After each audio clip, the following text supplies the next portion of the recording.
Hello and welcome to study IQ। My name is Chand Kuba and आज की इस video में हम बात करेंगे जज एडवोकेट जनरल के एग्जाम की। देखिए भाई, जब भी हम लॉ की बात करते हैं, हम सोचते हैं कि लॉ करने के बाद हमारे पास क्या क्या ऑप्शंस अवेलेबल हैं, तो अक्सर हमें बताया जाता है कि या तो आप एक अच्छे लॉयर बन सकते हैं, सिविल साइड के बन सकते हैं लॉयर, या फिर क्रिमिनल साइड में लॉयर बन सकते हैं, या फिर आप कॉर्पोरेट लॉयर बन सकते हैं, या फिर हमें बताया जाता है कि आप जुडिशियल सर्विसेज को क्लियर करके एंड एक स्टेट के जज बन सकते हैं। देखिए, ऐसा नहीं है कि सिर्फ यही दो ऑप्शंस हमारे पास अवेलेबल हैं। ऑफ कोर्स ये बहुत ही अच्छे ऑप्शंस हैं, लेकिन इसके अलावा भी हमारे पास और ऑप्शंस अवेलेबल हैं। उन्हीं में से एक ऑप्शन है जैग सर्विसेज का। जैग सर्विसेज आपको इंडियन आर्मी में एक लॉयर के नाते भर्ती होने का चांस प्रोवाइड करती हैं। अब क्या है जज एडवोकेट जनरल, क्या है जज एडवोकेट जनरल का डिपार्टमेंट एंड क्या ये सर्विसेज में आपको मौका मिलता है, वो सब हम यहाँ पर देखने वाले हैं।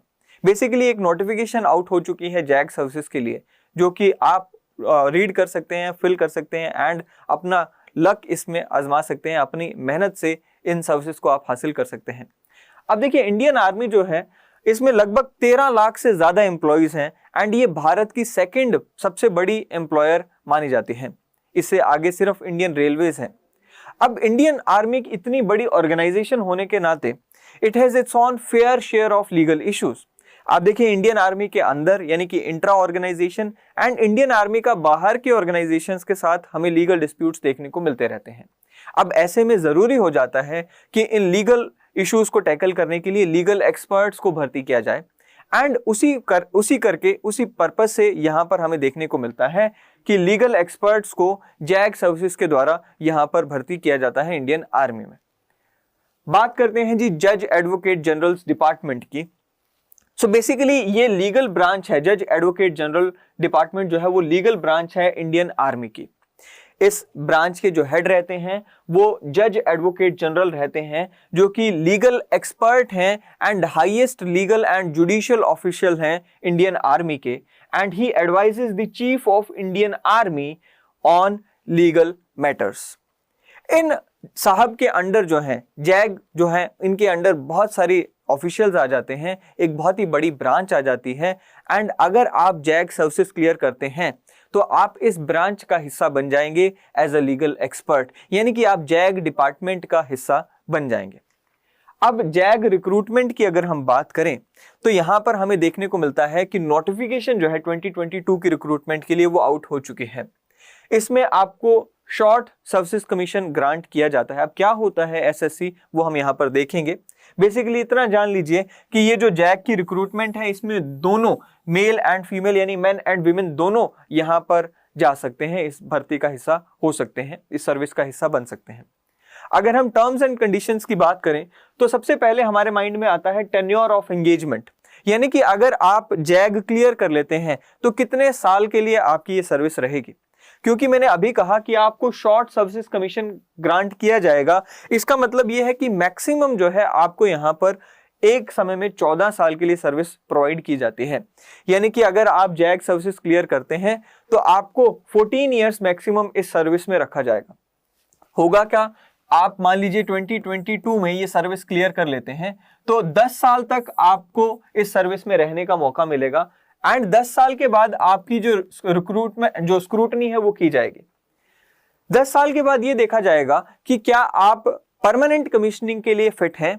अगर हैं तो आपको 10 साल के बाद आपकी जो सर्विस है उसको एक्सटेंड कर दिया जाएगा till the age of retirement, यानी कि आपको जो है 10 साल से बढ़ाकर, मान लीजिए आज आप 21 साल के हैं तो जब तक आप 60 साल के नहीं हो जाते तब तक आप जैग सर्विसेज का हिस्सा बन जाएंगे। अगर ऐसा नहीं है, यानी कि आपको फिट नहीं समझा जाता है, तो दूसरे लेवल पर देखा जाएगा कि क्या आप अगले 4 साल के लिए फिट हैं। तो अगर आपको फिट पाया जाएगा तो नेक्स्ट 4 इयर्स के लिए आपको उसमें रिक्रूट, आपकी जो सर्विस है उसको कंटिन्यू कर दिया जाएगा।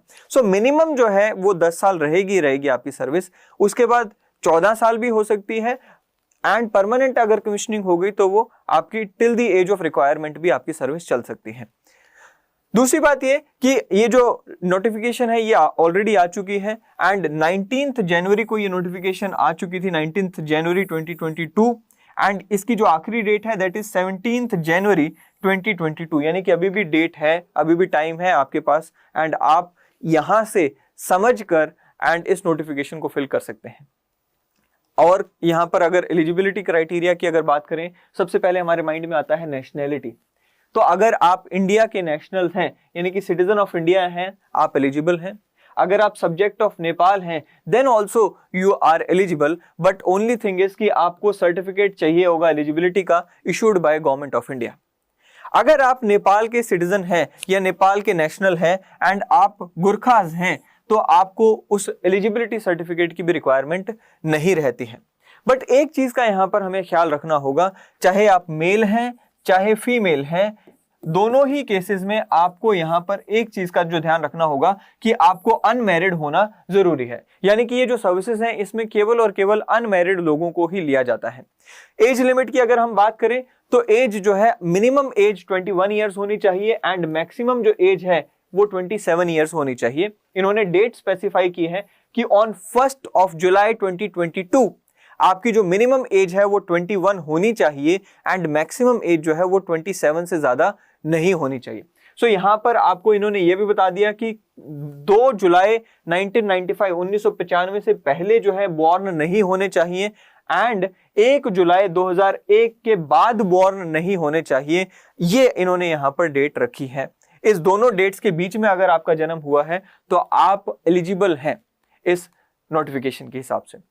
एजुकेशनल क्वालिफिकेशन की अगर हम बात करें तो मिनिमम मार्क्स आपको इन्होंने बताया है 55% इन LLB डिग्री, यानी कि आपके पास पहली बात तो LLB डिग्री होनी चाहिए। एक वकील होने के बाद आपका ये रास्ता खुल रहा है एंड उसमें जो है आपके मिनिमम जो है 55% मार्क्स होने चाहिए, चाहे आपकी वो जो LLB 3 इयर्स की थी या फिर LLB +2 के बाद ही आपने 5 इयर्स का प्रोग्राम ज्वाइन किया था। कहते हैं जी candidate should be eligible for registration as advocates with the bar council of India और बार काउंसिल ऑफ स्टेट। देखिए भाई, हमारा एक एडवोकेट्स एक्ट है, उस एडवोकेट्स एक्ट के according bar council of India and आपकी जो स्टेट बार काउंसिल्स हैं उनमें आपको रजिस्टर करवाया जाता है एंड आपको वो एलिजिबिलिटी चेक करती हैं। बार काउंसिल्स जो होती हैं वो आपकी एलिजिबिलिटी चेक करती हैं। अगर आप उन एलिजिबिलिटीज पे खरे उतरते हैं तभी आपको बार काउंसिल ऑफ इंडिया या आपकी स्टेट का हिस्सा बनाया जाता है। सो ये कहते हैं कि जरूरी नहीं है कि आपने बार काउंसिल के साथ रजिस्टर किया ही हो, बट आप एलिजिबल होने चाहिए बार काउंसिल का हिस्सा बनने के लिए। फिर कहते हैं जी कैसे फॉर्म को फिल किया जाए, तो यहां पर आप इंडियन आर्मी की एक वेबसाइट है joinindianarmy.nic.in, इस पर जाकर आप अपने आप को रजिस्टर कर सकते हैं। यहां पर आपको बता दिया गया कि क्या क्या डॉक्यूमेंट्स चाहिए, तो इन डॉक्यूमेंट्स की कॉपी आपको चाहिए होगी एंड ओरिजिनल में भी ये डॉक्यूमेंट्स आपको चाहिए होंगे। पहली बात तो यहाँ पर जो भी आप फॉर्म फिल करेंगे ऑनलाइन उसकी प्रिंट चाहिए होगी। फिर आपकी 10th एंड 12th की जो मार्कशीट्स होंगी वो आपको यहाँ पे चाहिए होंगी, राइट। एंड ग्रेजुएशन की डिग्री आपको चाहिए, अगर प्रोविजनल डिग्री है तो वो आपको चाहिए। लीगल जो LLB डिग्री है वो चाहिए, उसकी अगर नहीं है तो प्रोविजनल लेकर आओ। मार्कशीट्स चाहिए भाई ऑल सेमेस्टर्स की। LLB वाले जो हमारे स्टूडेंट्स हैं, एक चीज ध्यान रखें, चाहे आप बार काउंसिल का हिस्सा बनना चाहते हैं, चाहे वो जैग सर्विसेज का हिस्सा बनना चाहते हैं, अपनी जो मार्कशीट्स हैं भाई उनको संभाल कर रखना। ये बहुत ही बड़ी प्रॉब्लम बन जाती है क्योंकि ये जो मार्कशीट्स होती हैं सेमेस्टर्स में हम देखते हैं कि गुम हो जाती हैं कई बार बच्चों की, एंड बाद में फिर वो जो है ना आपको यूनिवर्सिटी के चक्कर काटने पड़ते हैं एंड मार्कशीट्स को इशू करवाना पड़ता है। तो थोड़ा सा उनको संभाल के रखा करो भाई, एंड वो बहुत जरूरी है, यहाँ पर चाहिए। फिर कहता है जी registration with bar council of India और स्टेट, अगर आपने रजिस्ट्रेशन करवा रखा है तो वो चलेगा, उसका सर्टिफिकेट आपको चाहिए होगा, या फिर सर्टिफिकेट फ्रॉम कॉलेज और university that the LLB course in the said institution is recognized by the bar council of India. Basically ये कहते हैं कि जी बार काउंसिल ऑफ इंडिया की तरफ से या तो आपको जो रजिस्ट्रेशन सर्टिफिकेट है वो लेकर आओ, या फिर कॉलेज से सर्टिफिकेट लेकर आओ कि आपका जो कॉलेज है it is recognised by bar council of India.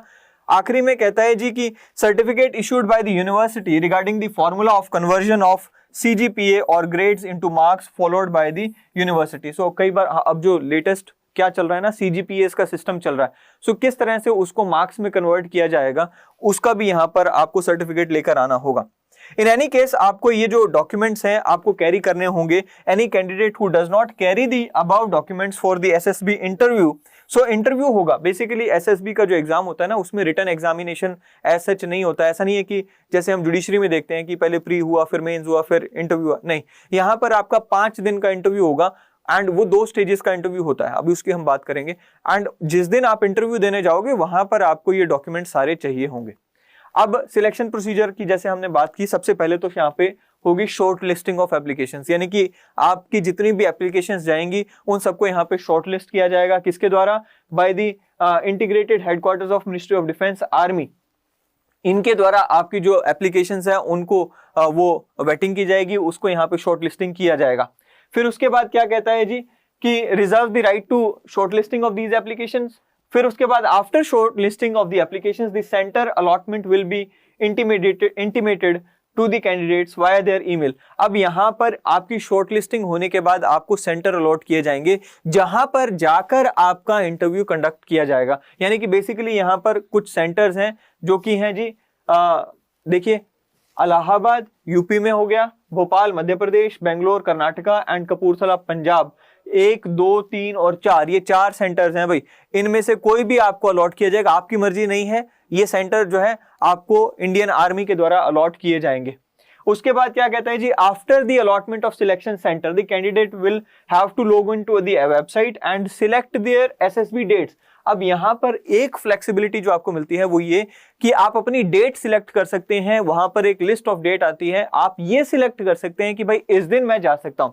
First come first serve basis पे आपको ये डेट जो है अवेलेबल मिलेगी। सो इनकी एक नंबरिंग रहती है कि इस डेट को हम इतने ही कैंडिडेट्स का इंटरव्यू कंडक्ट करेंगे, इस डेट को इतने ही कैंडिडेट्स को हम लेकर आएंगे।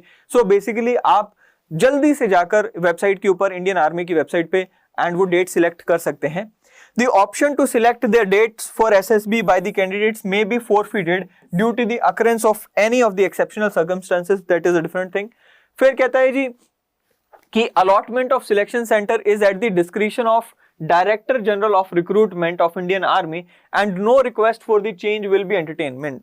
मैंने अभी बताया ना कि भाई 4 सेंटर्स हैं, इलाहाबाद, भोपाल, बेंगलोर एंड कपूरथला। सो इन 4 में से कौन सा सेंटर आपको दिया जाएगा ये भाई इनकी डिस्क्रिप्शन है, आपका इसमें कोई रोल नहीं। हाँ, आप डेट सिलेक्ट कर सकते हो, वो भी आपकी मनपसंद डेट पर अगर वहां पर अलाउ किया जाता है, अगर वहां पर नंबर नहीं है रिक्वायर्ड नंबर ऑफ स्टूडेंट्स, तो आपका नंबर वहां पे पढ़ सकता है। कहता है जी candidate will be put through 2 stages of selection procedure. जैसे कि मैंने आपको बताया कि इंटरव्यू में 2 स्टेजेस होती हैं, स्टेज 1 होती है, फिर स्टेज 2 होती है। अब स्टेज 1 एंड स्टेज 2 में यहां पर आपसे वेरियस जो एक्टिविटीज हैं वो करवाई जाती हैं। उन एक्टिविटीज को मैं लेकर आऊंगा आपके सामने अगर आप इसमें इंटरेस्टेड होगे तो। दूसरी बात क्या है, कहता है जी those who fail in the stage 1 will be returned on the same day. अगर आप स्टेज 1 में क्लियर हो गए तो आपको स्टेज 2 के लिए वहां पे रखा जाएगा एंड आपका ये जो इंटरव्यू है फिर ये टोटल 5 दिन का हो जाएगा। ठीक है, सो पहले दिन अगर आप वहां से निकल गए तो फिर तो स्टेज 1 से निकल गए तो हो गया, फिर आपका काम खत्म। अगर नहीं तो 5 दिन का आपका इंटरव्यू यहां पर चलेगा। दूसरी बात यहां पर क्या है जी कि candidates recommended by the SSB, जो भी कैंडिडेट्स को यहां पे रिकमेंड किया जाएगा एसएसबी के द्वारा and declared medically fit will be issued the joining letter for training and on the basis of merit and depending on the number of vacancies. So यहां पर जो भी नंबर ऑफ वैकेंसीज हैं, basically इस बार जो नंबर ऑफ वैकेंसीज हैं वो है जी 6 for male candidates and 3 for female candidates. 6 for male candidates and 3 for female candidates. So आपको इन वैकेंसीज के हिसाब से यहां पर लिया जाएगा। सो एक बहुत ही बेहतरीन अपॉर्चुनिटी है जितने भी हमारे स्टूडेंट्स एलएलबी कर चुके हैं उनके लिए एंड इस एज ग्रुप में आते हैं उनके लिए। एंड जो लोग ये सोचते हैं कि एलएलबी के बाद करें क्या, उनके लिए भी ये एक बहुत ही अपॉर्चुनिटी अच्छी है कि आप समझिए यहाँ से कि क्या किया जा सकता है एंड एलएलबी करने का आप अपना मन बना सकते हैं। आई होप कि आपको ये वीडियो पसंद आएगा एंड अगर आप इसमें फर्दर डिटेल्स चाहते हैं इंटरव्यू के बारे में तो you comment in the comment box and हम उसके ऊपर भी एक वीडियो लेके आएंगे। Thank you very much.